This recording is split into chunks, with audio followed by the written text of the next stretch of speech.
Assalamualaikum warahmatullahi wabarakatuh. Berjumpa lagi dengan saya Al Alamsyar, masih di video pembelajaran mengenai mata kuliah dasar-dasar manajemen. Nah, setelah pertemuan sebelumnya kita membahas tentang fungsi-fungsi manajemen, dan fungsi manajemen yang pertama yaitu fungsi perencanaan sudah kita bahas di video sebelumnya. Hari ini kita akan membahas atau berbicara tentang fungsi manajemen yang kedua, yaitu fungsi pengorganisasian. Fungsi pengorganisasian atau fungsi organisasi ya, ini berkaitan erat dengan fungsi perencanaan karena pengorganisasian ini merupakan bagian dari perencanaan, sesuatu yang harus direncanakan. Nah, pengertian pengorganisasian ini tentu berbeda dengan pengertian organisasi. Pengorganisasian sendiri adalah fungsi manajemen dan merupakan suatu proses yang dinamis dan mengatur segala sesuatu yang ada di dalam organisasi. Sedangkan organisasi adalah alat atau wadah yang statis, yang dimana organisasi ini merupakan bagian dari ada dalam bagian manajemen itu sendiri. Manajemen dinaungi dalam sebuah organisasi. Secara tidak langsung, pengorganisasian dapat diartikan sebagai penentuan pekerjaan yang harus dilakukan, mengelompokkan tugas, dan pembagian pekerjaan kepada setiap karyawan. Menetapkan departemen, serta penentuan hubungan kerja. Sementara organizing adalah dari kata organize yang berarti menciptakan struktur dengan bagian-bagian yang diintegrasikan sedemikian rupa sehingga hubungan satu sama lainnya terkait secara keseluruhan. Nah, organisasi, sementara kalau organisasi itu merupakan alat dan wadah, tempat manajer melakukan kegiatan untuk mencapai tujuan yang diharapkan. Secara kesimpulan, ini menyatakan bahwa pengorganisasian adalah fungsi manajemen dan merupakan proses untuk memperoleh organisasi yang menjadi alat dan wadah manajer yang melakukan aktivitas dalam mencapai suatu tujuan yang sudah ditentukan di awal kita membuat sebuah perencanaan. Pengorganisasian ini merupakan kegiatan untuk mengalokasikan dan mengkombinasikan sumber daya organisasi untuk mencapai tujuan yang kita.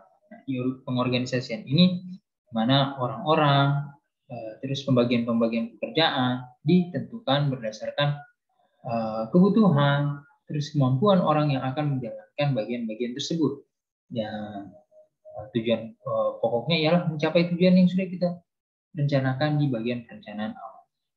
Adanya pembagian dan spesialisasi pekerjaan di sini, di mana masing-masing bagian harus mengetahui dengan jelas apa yang harus dilakukan untuk mencapai tujuan tersebut. Seperti halnya fungsi perencanaan, fungsi pengorganisasian juga sama pentingnya.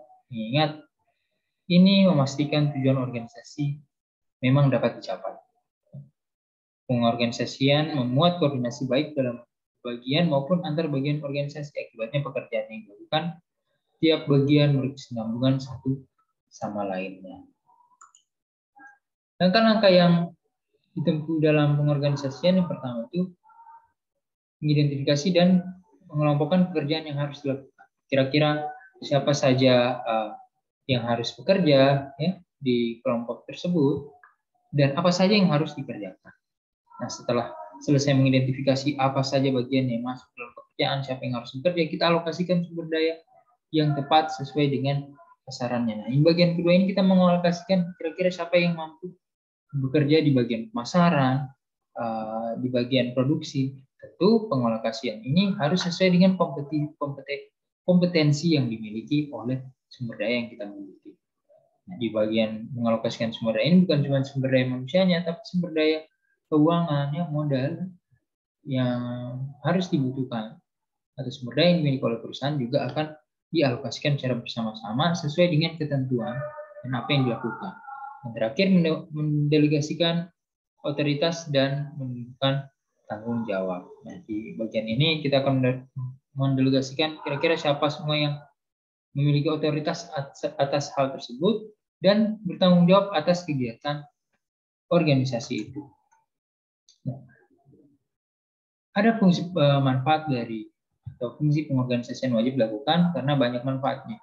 Manfaatnya yang pertama itu mempermudah koordinasi antara pihak dalam kelompok. Jadi terjadi koordinasi yang jelas antara pimpinan perusahaan, manajer bagian produksi, karyawannya, ada terjadi ke koordinasi yang baik. Kemudian pembagian tugas sesuai dengan kondisi kekinian perusahaan. Pembagian tugasnya itu sesuai dengan apa yang terjadi di perusahaan saat ini. Apa yang dimiliki oleh perusahaan saat ini, nah itu pembagian tugasnya sesuai dengan apa yang ada, bukan pembagian tugasnya mengada-ngada seperti belum ada hal yang harus dikerjakan, kita sudah taruh dia. Kalau nanti di divisi penyediaan bahan baku, tapi bahan bakunya belum ada, seperti itu. Atau kau nanti di divisi untuk perbaikan mesin, tapi mesinnya belum ada. Nah, mungkin mesinnya datang nanti 2 atau 3 tahun ke depan. Ini adalah sesuatu yang sia-sia. Kemudian di pengorganisasian, setiap individu mengetahui apa yang akan dilakukan. Nah, orang yang sudah ditaruh di tempat di suatu divisi, pasti dia sudah tahu, oh kegiatannya ini harus melakukan pemasaran, kegiatan harus melakukan ini. Kemudian mempermudah pengawasan. Ini juga bagian pengorganisasian, mempermudah manajer melakukan pengawasan di tiap-tiap tempat yang sudah ada. Memaksimalkan manfaat spesialisasi, di mana nanti di sini orang-orang yang sudah terspesialisasi tentang sebuah tempat, misalnya dia sudah memiliki, misalnya dia spesialis bagian IT, ya, bagian keuangan, dia akan dimanfaatkan ke tempat bagian keuangan, mengelola keuangan. Orang yang memang cakap tentang pemasaran, pintar berbicara, pintar merayu-rayu, dia akan ditaruh di bagian pemasaran. Seperti itu yang dibutuhkan. Kemudian bisa terjadi efisiensi ya dalam pengorganisasian ini tadi, karena kita menempatkan orang atau melakukan kegiatan sesuai dengan tupoksi, sesuai dengan apa yang harus dilakukan. Kegiatan yang akan dilakukan juga memang sudah teratur, jadi tidak ada pemborosan pembiayaan, dan hubungan antar individu semakin berubah karena semua memiliki tugas yang jelas dan memiliki fungsi pekerjaan yang jelas sesuai dengan kemampuannya sendiri. Jadi kecemburuan sosial itu bisa ditekan karena mereka ditempatkan sesuai dengan kemampuan mereka masing-masing. Nah, ada 3 fungsi besar dari organisasi. Yang pertama itu adanya pembagian tugas yang jelas, ya. Jadi tugasnya seperti dijelaskan, tugasnya sudah jelas. Apa saja yang harus dilakukan oleh seorang. Manajer puncak bisa mengkoordinasikan semua kegiatan. Jadi top manager atau dalam hal ini seorang direktur itu dia bisa mengkoordinasikan semua kegiatan dengan jelas, ya. Dia sudah tahu. Terus pendelegasian wewenang dari manajer puncak kepada manajemen pelaksana itu jelas, ya. Jadi sudah mereka pahami apa saja yang menjadi wewenang-wewenang mereka. Nah, ini proses fungsi pengorganisasian itu yang pertama mengacu pada rencana dan tujuan. Jelas pasti mengacu pada rencana yang sudah disusun di fungsi perencanaan tadi. Kemudian merinci tugas utama, ya, tugas apa yang harus dilakukan itu sudah terinci. Membagi tugas kepada individu, ya, kepada sumber daya manusianya yang memang misalnya bagian produksi sudah dirinci, kau harus buat ini, kau harus buat ini. Bagian pemasaran dia akan dirinci tugasnya, kau melakukan pemasaran daerah-daerah ini saja yang harus ini yang hal terpenting yang harus kalian lakukan. Kemudian mengalokasikan sumber daya.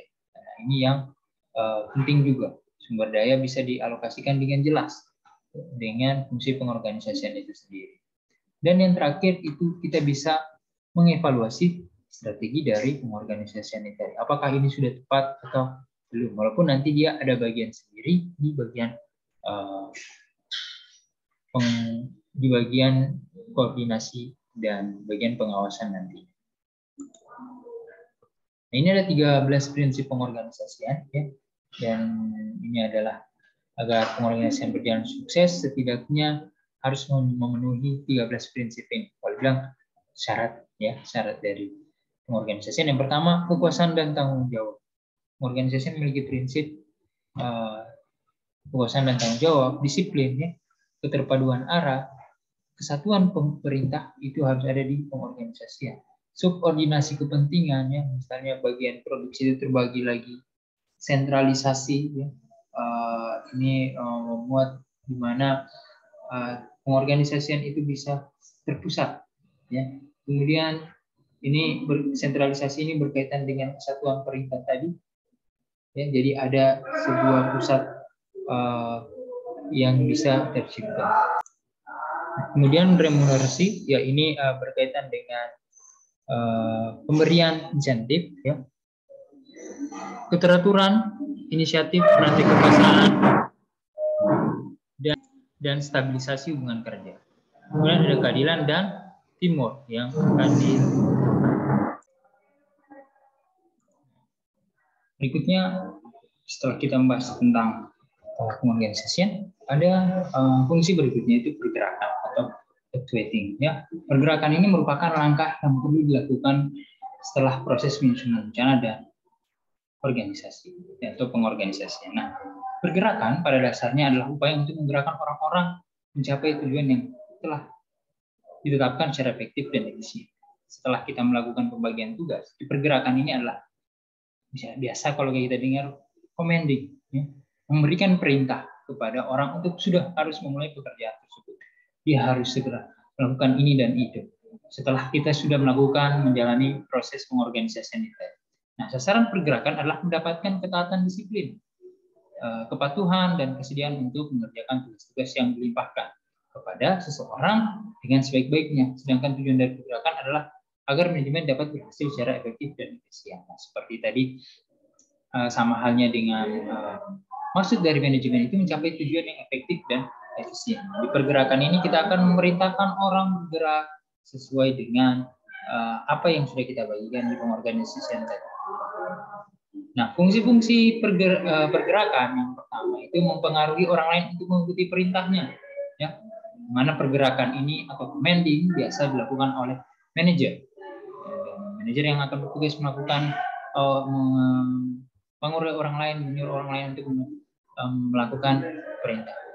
Kemudian melunakkan daya resistensi pada seseorang, ya, seperti orang yang mungkin susah untuk diajak bekerja sama, di pergerakan ini akan kita mulai mengurangi resistensinya, ya, yang susah bergerakan, susah menerima orang lain. Di pergerakan ini dia harus mampu menerima orang lain, membuat seseorang atau orang lain suka dan dapat mengerjakan tugas dengan sebaik mungkin. Nah, kemudian yang keempat, memperoleh dan memelihara serta memupuk kesetiaan, rasa sayang, kecintaan kepada pemimpin dan tugas serta organisasi tempat mereka bekerja. Di bagian pergerakan ini kita akan memasukkan bahwa mereka harus mencintai pekerjaannya, ya, harus mencintai pemimpinnya, suka dengan apa yang dikerjakan.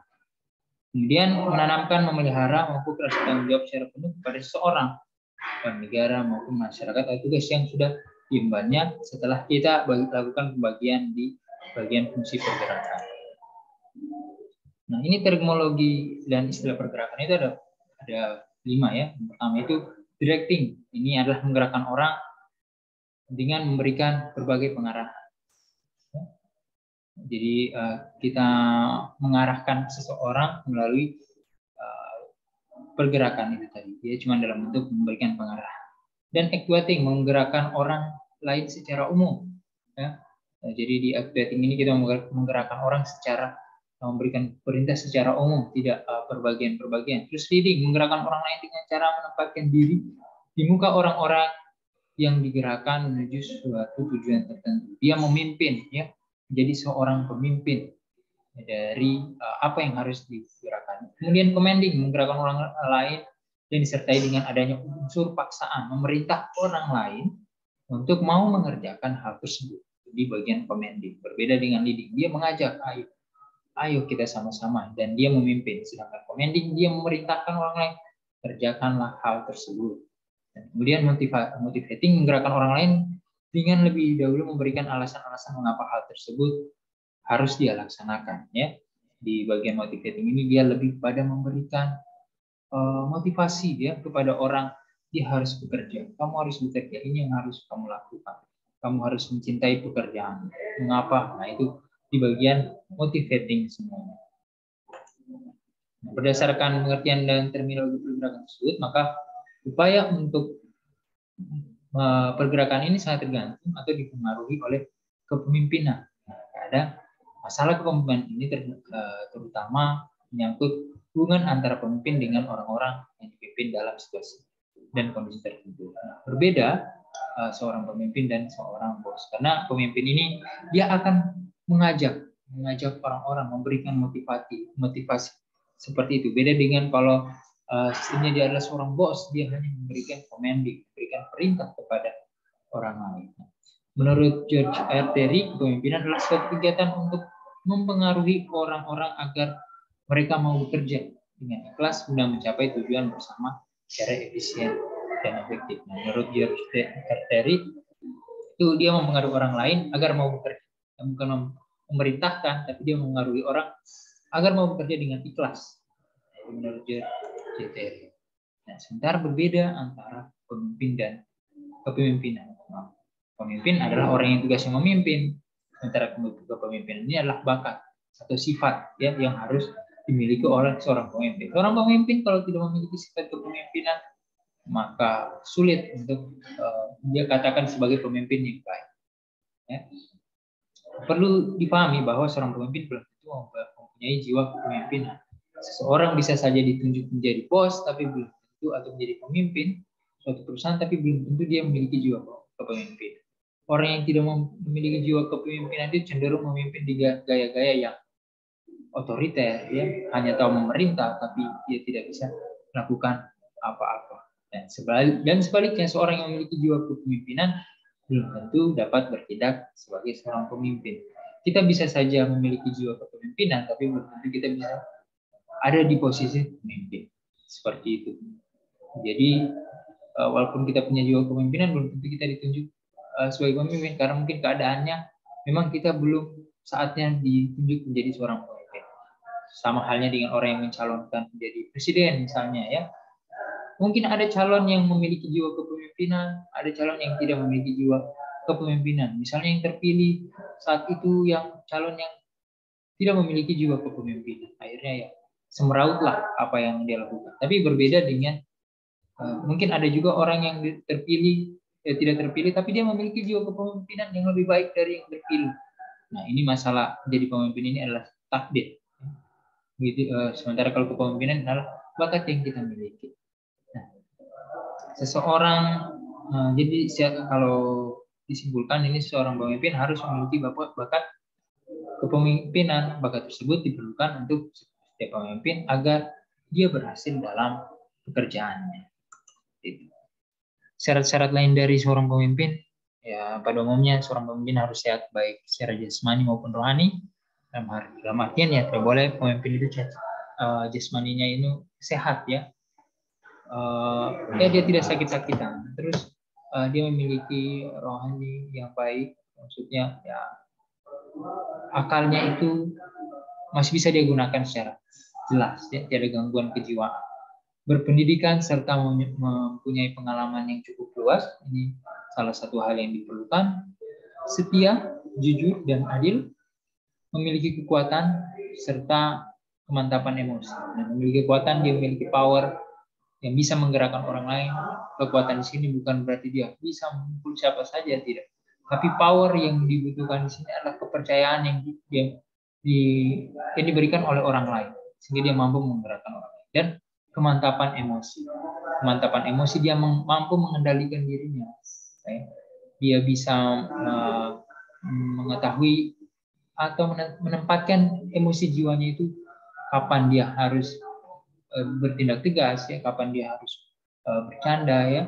Itu yang perlu dibutuhkan bagi seorang pemimpin. Kemudian sederhana, cakap, berkomunikasi. Nah, ini juga bagian lain dan lain-lain yang masih dibutuhkan dalam sikap kepemimpinan. Kalau kita berbicara tentang tadi, ya, syarat menjadi istilah-istilah dari kepemimpinan, yang pertama itu wewenang, authority, ya, adalah kekuasaan yang dimiliki seseorang untuk memerintahkan orang lain berbuat atau tidak berbuat sesuatu. Ini wewenang ini merupakan dasar hukum yang sah dan legal untuk bisa mengetahui suatu pekerjaan. Ini menurut Hasibuan ya. Oke. Berikut authority kalau menurut George R. Terry ini adalah kekuasaan pejabat untuk menyuruh pihak lain supaya bertindak dan taat kepada pihak yang memiliki wewenang itu tadi ya.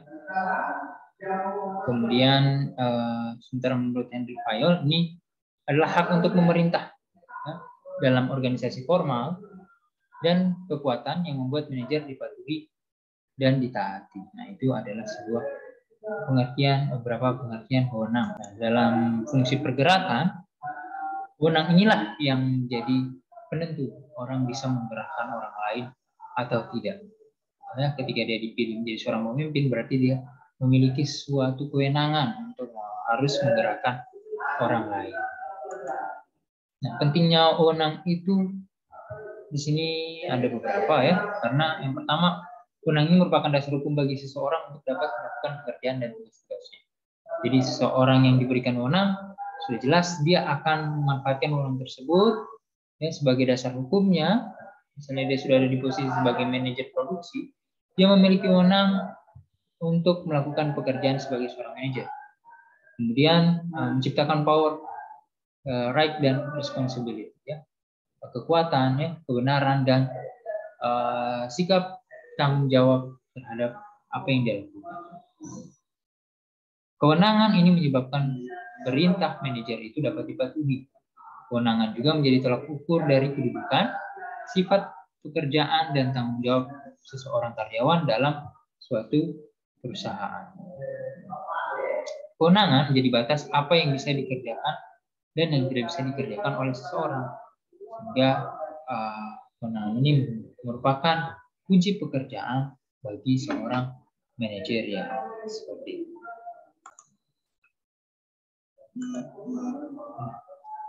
Dalam kewenangan ini nanti berhubungan dengan tanggung jawab. Ketika kita menggerakkan seorang, berarti kita sudah memiliki kewenangan untuk menggerakkan orang tersebut. Tapi dalam bagian pergerakan itu ada tanggung jawab yang harus dimiliki oleh orang yang memberikan tanggung jawab. Artinya tanggung jawab itu adalah keharusan untuk melakukan semua kewajiban, tugas-tugas yang dibebankan kepada seorang ya sebagai akibat dari wewenang yang diterima atau dimilikinya. Ketika orang diberikan wewenang, seperti tadi dikatakan, dia harus juga memiliki tanggung jawab atas kewenangannya tersebut. Setiap wewenang akan menimbulkan hak dan atau juga tanggung jawab. Nah, kewajiban-kewajiban untuk melaksanakan dan mempertanggungjawabkan. Tanggung jawab ini timbul karena adanya hubungan antara atasan, delegator, dan bawahan, di mana delegator mendelegasikan sebagian wewenang dan tugasnya kepada delegate atau orang yang diberikan pekerjaan. Seperti itu. Jadi orang yang diberikan pekerjaan ini akan memiliki wewenang untuk melakukan tersebut dan dia bertanggung jawab terhadap orang yang memberikan delegasi. Kalau biasa kita bilang delegator ya. Dan delegator ini yang memberikan wewenang kepada orang, dia akan bertanggung jawab lagi kepada manajer di bagian atasnya, orang yang memberikan dia pekerjaan tersebut. Delegate harus mempertanggungjawabkan wewenang yang diterimanya kepada delegator. Ya, delegate orang yang diberikan wewenang, orang yang kita delegasikan, itu harus mempertanggungjawabkan wewenang yang diterimanya kepada orang yang memberikan wewenang tersebut. Jika tidak, maka sewaktu-waktu wewenang ini bisa ditarik kembali. Wewenang pada dasarnya mengalir dari atas ke bawahan jika diadakan penyerahan atau perintah atau tugas, sedangkan tanggung jawab merupakan kewajiban bawahan untuk melakukan tugas tersebut. Tanggung jawab mengalir dari bawah ke atas, jadi merupakan arus balik dari perintah-perintah tersebut. Tanggung jawab ini adalah arus balik dari wewenang. Perlu diingat bahwa responsibility, tanggung jawab, tidak bisa dilimpahkan, didelegasikan kepada orang lain. Authority diterima harus bersama dengan responsibility. Nah, baik, demikian materi kita pada video pembelajaran kali ini. Sampai bertemu di video pembelajaran lain. Terima kasih. Assalamualaikum warahmatullahi wabarakatuh.